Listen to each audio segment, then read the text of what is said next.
Thank you very much, everybody. It's a great honor to have Prime Minister Mark Carney with us. As you know, just a few days ago, he won a very big election in Canada. And I think I was probably the greatest thing that happened to him, but I can't take full credit. His party was losing by a lot, and he ended up winning. So I really want to congratulate him. It was probably one of the greatest comebacks in the history of politics, maybe even greater than mine. You know. But I want to just congratulate you. That was a great election, actually. We were watching it with interest, and I think Canada chose a very talented person, a very good person, because we spoke before the election quite a few times. And it's an honor to have you at the White House and the Oval Office. And you see the new and improved Oval Office as it becomes more and more beautiful with love. You know, we handle it with great love and 24-karat gold. That always helps, too. Right? But it's been a lot of fun. We're going over some of the beautiful pictures that were stored in the vaults that were for many, many years, in some cases over 100 years. They were stored in vaults of the great presidents, or almost great presidents, all having a reason for being up, every one of them. So it's very interesting. But I just want to congratulate you, and ran a really great race. I watched the debate. I thought you were excellent. And I think we have a lot of things in common. We have some tough points to go over, and that'll be fine. We're going to also be discussing Ukraine, Russia, the war, because Mark wants it ended as quickly as I do. I think it has to end.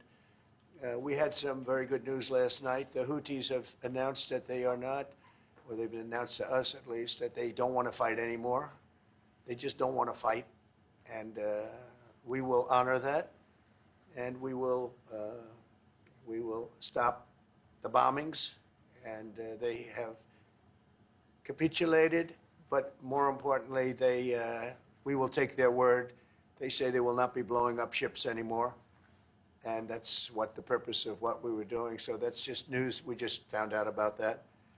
So I think that's very, very positive. They were knocking out a lot of ships going, as you know, sailing beautifully down the various seas. It wasn't just the canal, it was a lot of other places. And I will accept their word, and we are going to stop the bombing of the Houthis, effective immediately. And Marco, you'll let everybody know that, okay? Do you have something to say about that, by the way? It's a pretty big announcement. Yeah, this was always a freedom of navigation mission. These guys, these are, you know, a band of individuals with advanced weaponry that were threatening global shipping, and the job was to get that to stop. And if it's going to stop, then we can stop. And I think it's an important development. And we'll have maybe before, we're going to, as you know, the Middle East, Saudi Arabia. We're going to UAE and Qatar. And that'll be, I guess, Monday night. Some of you are coming with us. I think before then, we're going to have a very, very big announcement to make, like as big as it gets. And I won't tell you on what, but it's going to, and it's very positive. I'd tell you if it was negative or positive. I can't keep that out. It is really, really positive. And that announcement will be made either Thursday or Friday or Monday before we leave. But it'll be one of the most important announcements that have been made in many years about a certain subject, very important subject. So you'll all be here. Mark, would you like to say a few words? Well, thank you, Mr. President. I'm on the edge of my seat, actually, I for the know. big announcement. But thank you for your hospitality and above all, for your leadership. You're a transformational president, focus on the economy with a relentless focus on the American worker, securing your borders, ending the scourge of fentanyl and other opioids, and securing the world. And I've been elected with my colleagues here. With the help of my colleagues here, I'm going to spread the credit to transform Canada with a similar focus on the economy, securing our borders, again on fentanyl, much greater focus on defense and security, securing the Arctic and developing the Arctic. And you know, the history of Canada and the U.S. is we're stronger when we work together, and there's many opportunities to work together. And I look forward to, you know, addressing some of those issues that we have, but also finding those areas of mutual cooperation so we can move forward. That's great. Very nice. Thank you very much. It's a very nice statement. Mr. President, Anybody? Mr. President, is USMCA dead? No, it was actually very effective, and it's still very effective, but people have to follow it. So, that's been a problem. People haven't followed it. But it was a transitional step a little bit, and as you know, it terminates fairly shortly. It gets renegotiated very shortly. But I thought it was a very positive step from NAFTA. NAFTA was the worst trade deal in the history of our country, probably in the history of the world. And this was a transitional deal, and we'll see what happens. We're going to be starting to possibly renegotiate that if it's even necessary. I don't know that it's necessary anymore, but it served a very good purpose. And the biggest purpose it served is we got rid of NAFTA. NAFTA was a very unfair deal for the United States. Very, very terrible deal. It should have never been made. It was made many years ago, but it should have never been made. Yeah. Canada and the United States. Would you like to see your first trade deal be with Canada? I would love that. Look, I have a lot of respect for this man, and I watched him come up, in a sense, through the ranks when he wasn't given much of a chance, and he ran a really great campaign. He did a really great debate. I think that debate was very helpful. I was going to raise my hand. I don't know if that's good or bad. I shouldn't say that. That might hurt you. But no, he ran a really great election, I thought. And yeah, something could happen. Something could happen. Yeah, please. What's the top concession you want out of Canada? The top concession you want out of Canada? Concession? Yes. Friendship. But that's not a concession. No, we're going to be friends with Canada. Regardless of anything, we're going to be friends with Canada. Canada is a very special place to me. I know so many people that live in Canada. My parents had relatives that lived in Canada, my mother in particular. And no, I love Canada.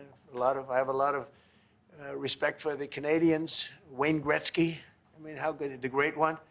You happen to have a very, very good hockey player right here on the Capitals, who I have a lot of respect. He is a big, tough cookie, too. He just broke the record. And he's a great guy, and we had the team here, and I got to know a lot of the players. But now Canada is a very special place. Yeah, please. Mr. President, and Mr. Prime Minister, I'd like to get your response to this too. But Mr. President, you have said that Canada should become the 51st state. Yeah. No. Well, I still believe that, but it takes two to tango, right? But no, I do. I mean, I believe it would be a massive tax cut for the Canadian citizens. You get free military, you get tremendous medical cares and other things. There would be a lot of advantages, but it would be a massive tax cut. And it's also a beautiful, as a real estate developer, I'm a real estate developer at heart. When you get rid of that artificially drawn line, somebody drew that line many years ago with like a ruler, just a straight line right across the top of the country. When you look at that beautiful formation when it's together, I'm a very artistic person, but when I looked at that beauty, I said that's the way it was meant to be. But I do feel it's much better for Canada, but we're not going to be discussing that unless somebody wants to discuss it. I think that there are tremendous benefits to the Canadian citizens, tremendously lower taxes, free military, which honestly we give you essentially anyway because we're protecting Canada if you ever had a problem. But I think it would really be a wonderful marriage because it's two places that get along very well. They like each other a lot. Well, if I may, as you know from real estate, there are some places that are never for sale. That's true. We're sitting in one right now, Buckingham Palace that you visited as well. That's true. And having met with the owners of Canada over the course of the campaign last several months, it's not for sale, won't be for sale ever. But the opportunity is in the partnership and what we can build together. And we have done that in the past. And part of that, as the President just said, is with respect to our own security.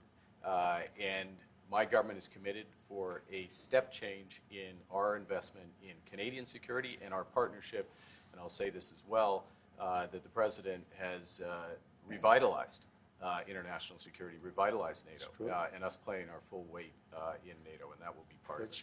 And they have, I must say, Canada is stepping up the military participation because Mark knew, you know, they were low, and now they're stepping it up, and that's a very important thing. But never say never. Never say never. Why? Mr. President, what would it take to get the tariffs off of Canada?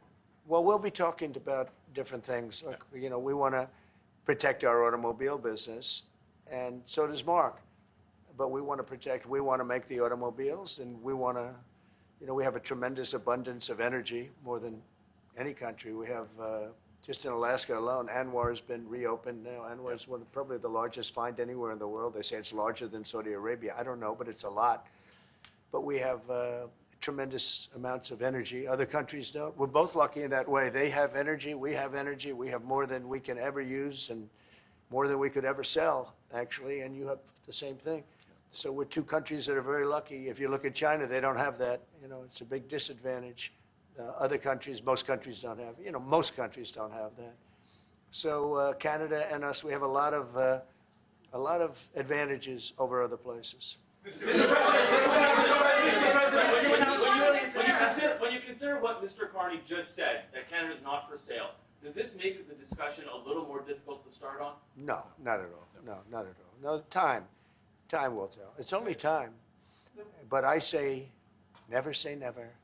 I've had many, many things that were not doable, and they ended up being doable, and only doable in a very friendly way. But if it's to everybody's benefit, you know, Canada loves us, and we love Canada.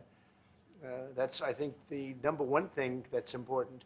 But we'll see. I mean, over time, we'll see what happens. China. I was hoping you can clarify something. Earlier this morning on Capitol Hill, Secretary Bessent said that there hadn't been no negotiations yet with China. You have said something different. They want to meet, and they're doing no business right now. And those ships are turning around in the Pacific Ocean. Big turn. Those are big ships. Those ships take about 10 miles to turn. And, you know, we lost $1 trillion to China on trade because of an incompetent president that we had who preceded me, grossly incompetent. You're finding it out more and more now. And by not trading, we're losing nothing. So we're saving $1 trillion. It's a lot. But they want to negotiate, and they want to have a meeting, and we'll be meeting with them at the right time. But you haven't met with them yet. I have not met with them, of course. You would know if I met. I'd tell you.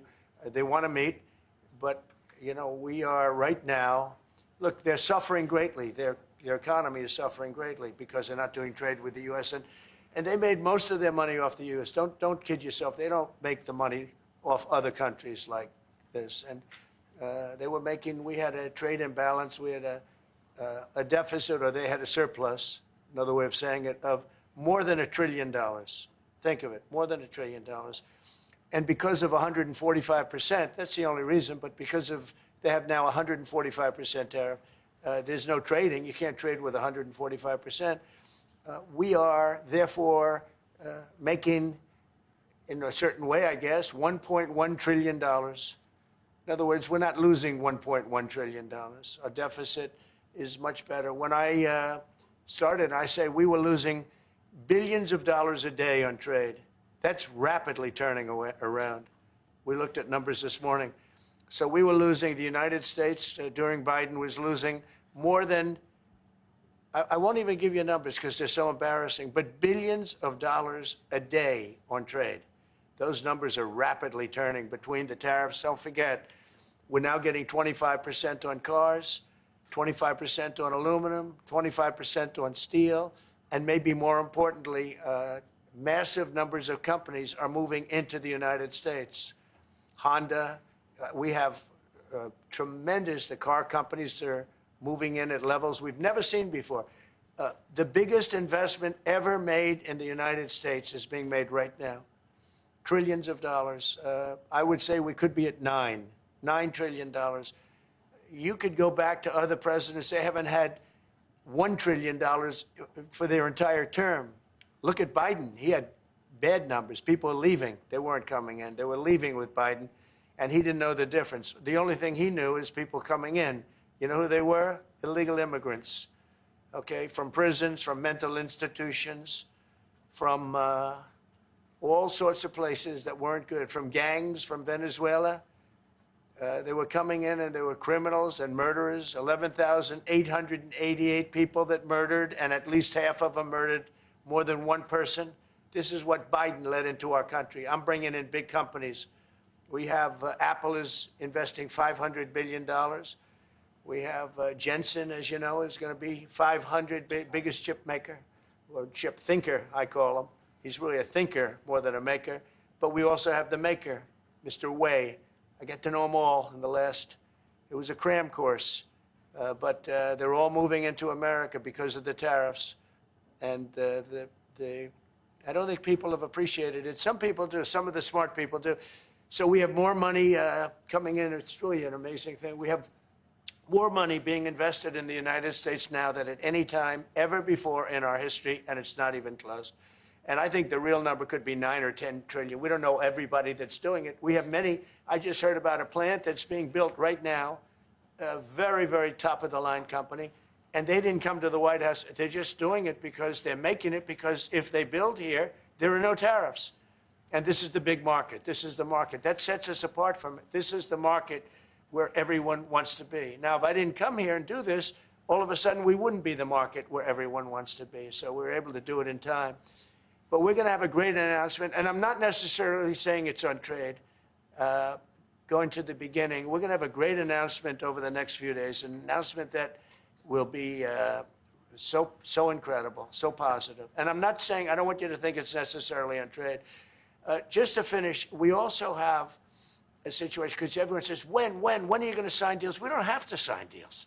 We could sign 25 deals right now, Howard, if we wanted. We don't have to sign deals. They have to sign deals with us. They want a piece of our market. We don't want a piece of their market. We don't care about their market. They want a piece of our market. So we can just sit down, and I'll do this at some point over the next 2 weeks, and I'll sit with Howard and Scott and with our great vice president, who has done a really good job. We have some good news to report on a lot of fronts. But JD will be there, and Marco, and we're going to sit down, and we're going to put very fair numbers down, and we're going to say, here's what this country, what we want, and congratulations, we have a deal. And they'll either say, great, and they'll start shopping, or they'll say, not good, we're not going to do it. And I said, that's okay, you don't have to shop. Now, we may think, well, they have a right, you know, that maybe we were a little bit wrong, so we'll adjust it. And then you people will say, oh, it's so chaotic. No, we're flexible. But we'll sit down, and we'll, at some point, in some cases, we'll sign some deals. It's much less important than what I'm talking about. For the most part, we're just going to put down a number and say, this is what you're going to pay to shop. And it's going to be a very fair number. It'll be a low number. We're not looking to hurt countries. We want to help countries. We want to be friendly with countries. But you keep writing about deals, deals. When are we going to sign? When? It's very simple. We're going to say, in some cases, we want you to open up your country. In some cases, we want you to drop your tariffs. I mean, India, as an example, has one of the highest tariffs in the world. We're not going to put up with that. And they've agreed already to drop it. They'll drop it to nothing. They've already agreed. They would have never done that for anybody else but me. So we're going to put down some numbers, and we're going to say our country is open for business. And they're going to come in, and they're going to pay for the privilege of being able to shop in the United States of America. It's very simple. It's very simple. So I wish they'd keep, stop asking, how many deals are you signing this week? Because one day we'll come and we'll give you 100 deals. And they don't have to sign. All they have to do is say, oh, we'll start sending our ships right now to pick up whatever we want or to bring whatever we want. It's very, very simple. And I think my people haven't made it clear. We will sign some deals, but much bigger than that is we're going to put down the price that people are going to have to pay to shop in the United States. Think of us as a super luxury store, a store that has the goods. You're going to come and you're going to pay a price, and we're going to give you a very good price. We're going to make very good deals. And in some cases, we'll adjust. But that's where it is. And we've been ripped off by everybody for 50 years, and we're just not going to do that anymore. We can't do that. And we can't let any country do that to us. We're just not going to do it anymore. Can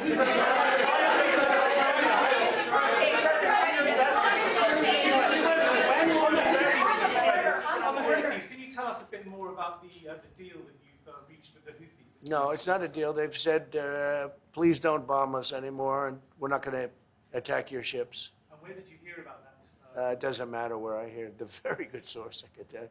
Very, very good source. Would you say, Marco? I would say pretty good, right, JD?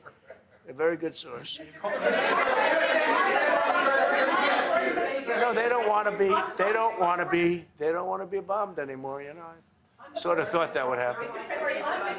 No, no, behind you, please. Clarifying something you said on USMCA, is the U.S. prepared to walk away from that pact? From what pact? USMCA. No. It's fine. It's there. It's good. We use it for certain things. It's there. We have the USMCA is a good deal for everybody. I won't say this about Mark, but I didn't like his predecessor. I didn't like a person that worked for. She was terrible, actually. She was a terrible person. And she really hurt that deal very badly because she tried to take advantage of the deal and she didn't get away with it. You know who I'm talking about.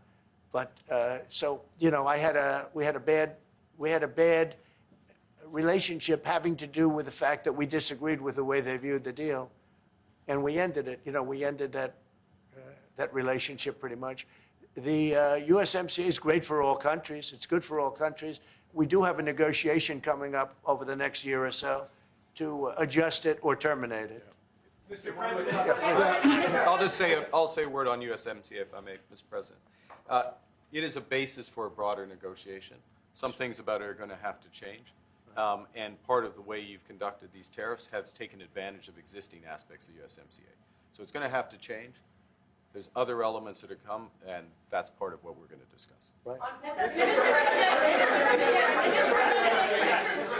During the campaign, Prime Minister Carney talked about the American vitriol. How do you react if Canada decided not to shop in the American store as much as before and decided to partner with other countries? Well, we don't do much business with Canada from our standpoint. They do a lot of business with us. We're at like 4%. And usually those things don't last very long. You know, we have great things, great product. The kind of product we sell, nobody else can sell, including military. Look, we make the best military equipment in the world, and Canada buys our military equipment, which we appreciate. But we make the best military equipment in the world by far. The missiles, the submarines, everything. Everything we have is really top notch. I rebuilt our military during our last term. Stupidly, we gave some away to Afghanistan, which shouldn't have happened.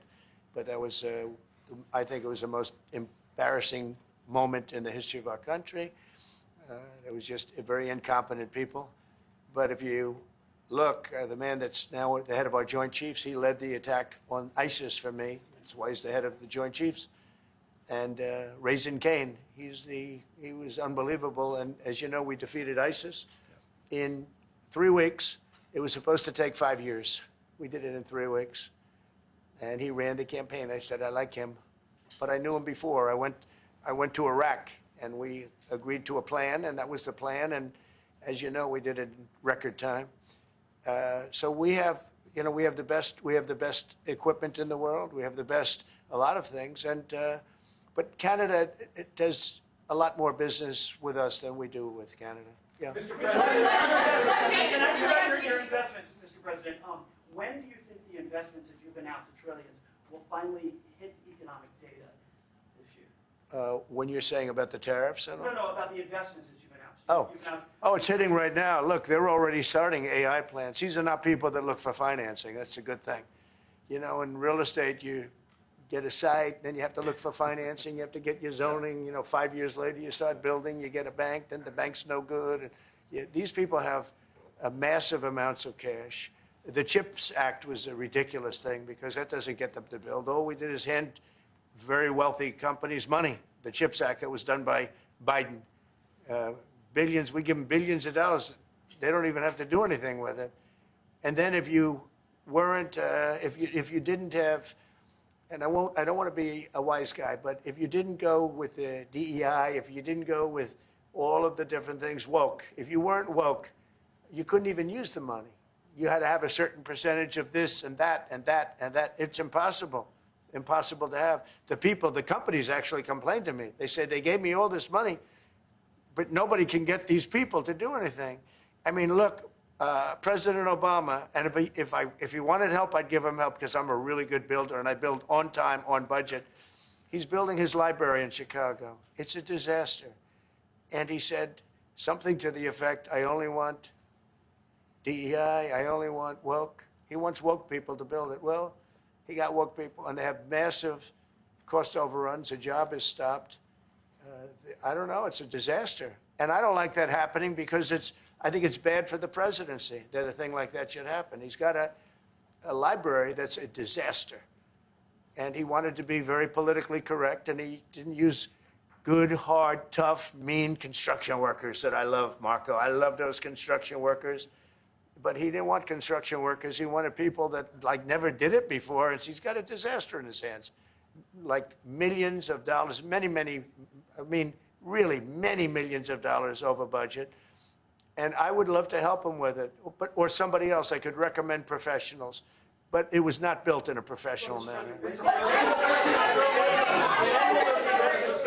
By the way, nor was in California a little train going from San Francisco to Los Angeles that's being run by Gavin Newsom, the governor of California. Did you ever hear of Gavin Newsom? He has got, that train is the worst cost overrun I've ever seen. It's like totally out of control. So then they said, all right, we won't go into San Francisco. We'll stop 25 miles short. And we won't go into Los Angeles. We'll stop 25 miles short. It's hundreds of billions of dollars for this stupid project that should have never been built. And then they realized that it would have been a lot less costly if we just gave limousine service back and forth and gave it free. They would have saved hundreds of billions of dollars. They have airplanes that go there for one 1/100th the cost, and they have cars. They have a thing called a highway that goes back and forth that's not fully utilized. And they got involved with this project. And Gavin, you know, I always liked Gavin. I had a good relationship with him. I just got him a lot of water. You know, I sent in people to open up that water because he refused to do it. And we just got him a lot of water. If they would have had that water, and if they would have done what I said to do, they wouldn't have had the fires in Los Angeles. Those fires would have been put out very quickly. But if you think about it, and you got to take a look at this, it's the worst cost overrun I've ever seen. I've watched a lot of stupid people build a lot of stupid things, but that's the worst cost overrun I've ever seen, what's happening between San Francisco and Los Angeles. And you ought to ask about that because this government is not going to pay. I told our very great new Secretary of Transportation, he's doing a good job, Sean Duffy, I said, we're not going to pay for that thing. They are just, it's out of control. This is something that you don't have things like this. It's not even conceivable. Like 30 times over budget, 30 times. It's the craziest thing and now it's hundreds of, it was supposed to be a simple train. And I think the media should take a look at it. And I'd love him to run for president on the other side. You know, I'd love to see that. But I don't think he's going to be running because that one project alone, well, that and the fires and a lot of other things, pretty much put him out of the race. Mr. President, what changes would you like to see to the USMCA? Or what changes would you like to make? We're going to work on some subtle changes, maybe. I don't even know if we're going to be dealing with the USMCA. We're dealing more with concepts right now. Look, right now, we're doing trade. We have trade. They're paying a tariff on cars and steel and aluminum. And I think we have a baseline of 10% or something like that for the tariffs. But we're getting along very well. Right now, going no further, but we have an agreement. We did something with even parts. You want to discuss that, Howard, with respect to Canada, which helps Canada out? Sure. So we've made an arrangement with the car companies that 15% of their USMCA parts are included, and then 15% of foreign parts from the manufactured suggested retail price are not tariffed to help domestic manufacturing really thrive. So it gave them a chance to be able to build their car parts factories if they're going to. A lot of these companies already have factories, and what they have to do is just fill them out. But they're able to build them in the United States, so we gave them a pretty substantial period of time. Just to clarify, Mr. President, is there anything the Prime Minister can say to you today to change your mind on tariffing Canada? Tariffing cars? Tariffing Canada. Is there anything he could say to you in the course of your meeting No, Why not? just the way it is. What's Well, your that's not- per state? Yeah. If Canadians don't want it, would you respect that? Sure, I would. But this is not necessarily a one-day deal. This is over a period of time they have to make that decision. Yes, go ahead. Yeah, if I may. Well, if respectfully, Canadians' view on this is not going to change on the 51st state. Secondly, we are the largest client of the United States in the totality of all the goods. So we are the largest client of the United States. We have a tremendous auto sector between the two of us, and the changes that made have been helpful. 50% of a car that comes from Canada is American. That's not like anywhere else in the world. And to your question about is there one thing? No, this is a bigger discussion. There are much bigger forces involved, and this will take some time and some discussions, and that's why we're here, to have those discussions, and that is represented by who's sitting around the table. See, the conflict is, and this is very friendly. We're not. This is not going to be like we had another little blow up with somebody else. That was a much different. This is a very friendly conversation, but we want to make our own cars. We don't really want cars from Canada, and we put tariffs on cars from Canada, and at a certain point, it won't make economic sense for Canada to build those cars. And we don't want steel from Canada because we're making our own steel, and we're having massive steel plants being built right now as we speak. We really don't want Canadian steel, and we don't want Canadian aluminum and various other things because we want to be able to do it ourselves. And we, because of past thinking of people, we have a tremendous deficit with Canada. In other words, they have a surplus with us. And there's no reason for us to be subsidizing Canada. Canada's a place that will have to be able to take care of itself economically. I assume they can. I will tell you that Trudeau, when I spoke to him, I used to call him Governor Trudeau. I think that probably didn't help his election. But when I spoke to him, I said, so why are we taking your cars? Why are we taking we want to make them ourselves. I mean, I said, and if the price of your cars went up, or if we put a tariff on your cars of 25%, what would that mean to you? He said, that would mean the end of Canada. He actually said that to me. And I said, that's a strange answer, but I understand his answer. But no, I mean, it's hard to justify subsidizing Canada to the tune of maybe $200 billion a year. We protect Canada militarily, and we always will. We're going to, that's not a money thing. But we always will. But, it's not fair. But why are we subsidizing Canada $200 billion a year, or whatever the number might be? It's a very substantial number. And it's hard for the American taxpayer to say, gee whiz, we love doing that. Thank you very much. We're going to have a very substantial